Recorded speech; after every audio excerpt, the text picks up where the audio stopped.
In this video, I'm going to show you the best foods to eat for weight loss and how to prepare them right now. Don't move.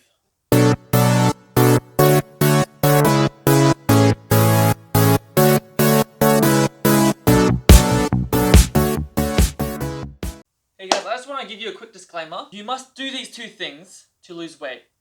You must be in a caloric deficit and you must be consistent over time. If you do not do these two things, you will be miserable. You will not lose weight and you'll just not be happy with yourself. However, these foods I'm about to show you will help you be under your caloric deficit and you'll enjoy them enough to sustain it over a longer period of time. Thank you for listening to this, and I hope you enjoyed the video. Don't want to mislead anyone here, so just enjoy. So first, we have blueberries. So, blueberries are low in calories and high in nutrients, so you can eat less for more. Why not, right? So, what I normally do is I just leave them out to thaw and just eat them like that. But you can add them to like pancakes, you can add them to your just a fruit salad, or you can just put them in your cereal. That's what I do sometimes. But so I personally prefer the frozen kind just because it's cheaper and it lasts longer. But you can go for the fresh kind, whatever works for you, baby. So next we have coffee or ground coffee. So what's so special about this is that it has a stimulant called caffeine. I'm pretty sure you've heard of it. I'm pretty sure everybody has had it at some point. So caffeine blocks the adenosine receptors in your body, meaning you are more alert, move around more, and burn more calories. In burning more calories, you're working at it at both ends. So you're eating less while moving more, meaning you're achieving your fat loss goals a lot faster. And so what I do is I mix this with my pre-workout, and I'm going to show you that right now and show you how you can kill your workout with some caffeine and some protein. So to make this, just start off with your mug and add in your ground coffee. Pour in the hot water to start brewing it. Give it a bit of a stir. Cool it down a little bit with some just cold water in preparation to putting it in your shaker cup. Grab your shaker cup and whoops, I dropped a bit there.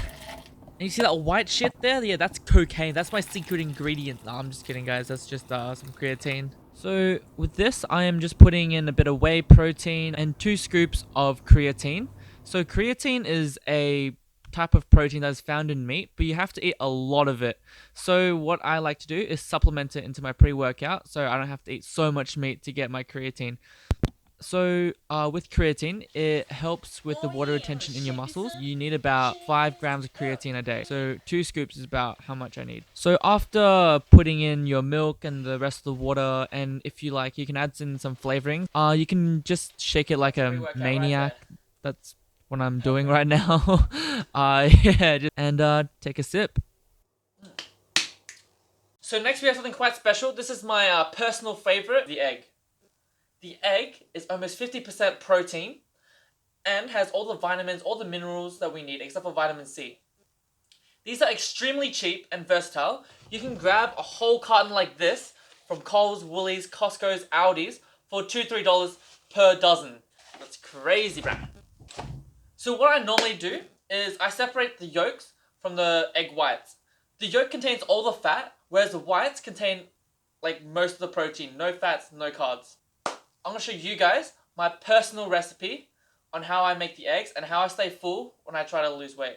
Guys, to make this cloud omelette, you're going to need 2 bowls, a whisk, eggs, a pan, and a heating element, I guess. So what you need to do first is you need to separate the egg yolks from the egg whites. So that's just easy. Doing this bigger one here. Catch the yolk with this one.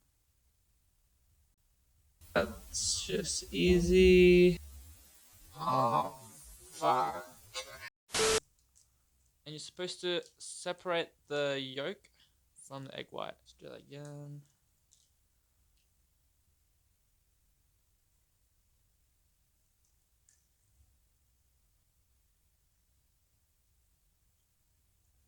So here where the magic happens, you take the whisk, you start mixing the air into the egg whites,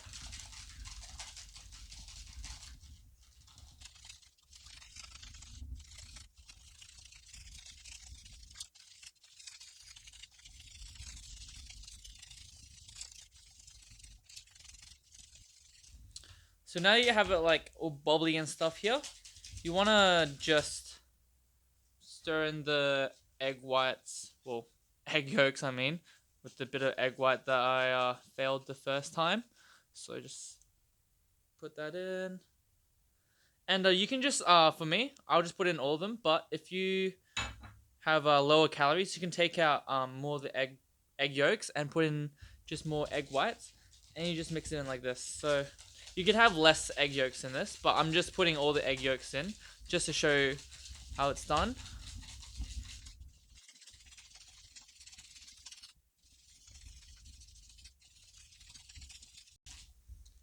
So at this point, you can season it if you like. You can just gonna put some salt in there. Just give it a good mix so it's consistent throughout the whole mixture. So now you just need to have the pan on medium heat. Preferably have a non-stick pan so there's not so much egg stuck to the pan. You know what I mean? Like, but if you do have problems with the egg sticking, you can put a bit of spray butter or like just butter, but like don't put too much, otherwise your calories will go through the roof. So just waiting for it to heat up now. So on medium heat, okay, medium heat. So now that it's hot, you wanna just put in your mixture. You just let it sit for a bit and wait for it to cook. The edges should raise up just a little, so it will be a bit easier for you to lift off.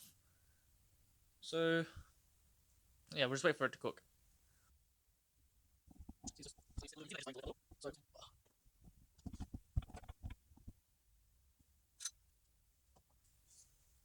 Just fold it. Try and fold it like this.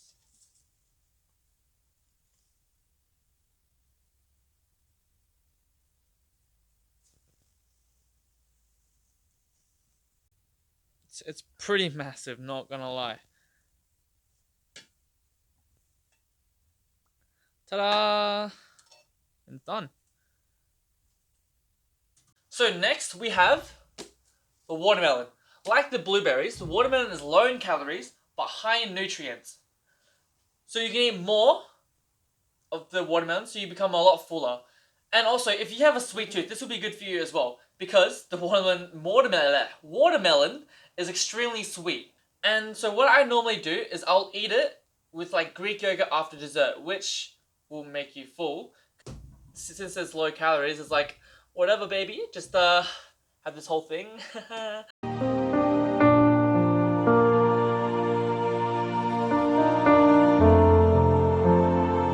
So, now I'm gonna show you how to cut up a watermelon properly, so you don't butcher it and getting juice all over the place. And because I know most people don't know how to cut a watermelon. I'm looking at you, Bobby.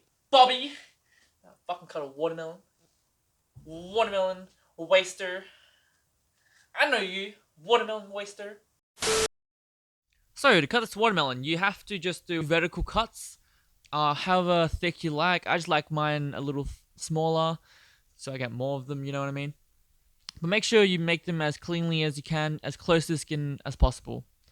So now I'm making diagonal cuts into the watermelon. Same thing, try to get as close to the skin as you can. And I'm just doing 2 lines here, and do the exact same thing on the other side. Now you cut it so you separate the flesh from the skin. And so if you do it closer to the skin, it will be a lot easier to separate the watermelon, the juicy bits, the bits that you want. So just do it as cleanly as you can, and repeat it on the other side as well. So now you just grab a bowl or whatever you're going to put the watermelon in, and dump all the cubes into the bowl, like I'm showing you here. So you'll have some left. You can't get all of them, but this is a lot still. So what you can do is you can grab a spoon and you can just scoop it. So guys, I know a lot of you guys like going to the movies, so I just want you to know, do not buy the popcorn from the cinemas or the theaters or whatever you go to, okay? Because you can make them at home real easy and they're low in calories, okay? And they're quite high in protein as well. Popcorn is awesome. Okay, I'm just letting you guys know that you can just make them at home. You don't need to put butter. You just need to make them yourself. And I want to show you how to make them right now in a pot and some water, because I know a lot of people don't have those air poppers, which like I don't have them as well. But yeah, we got him. Boy, got you covered. Your boy got you covered.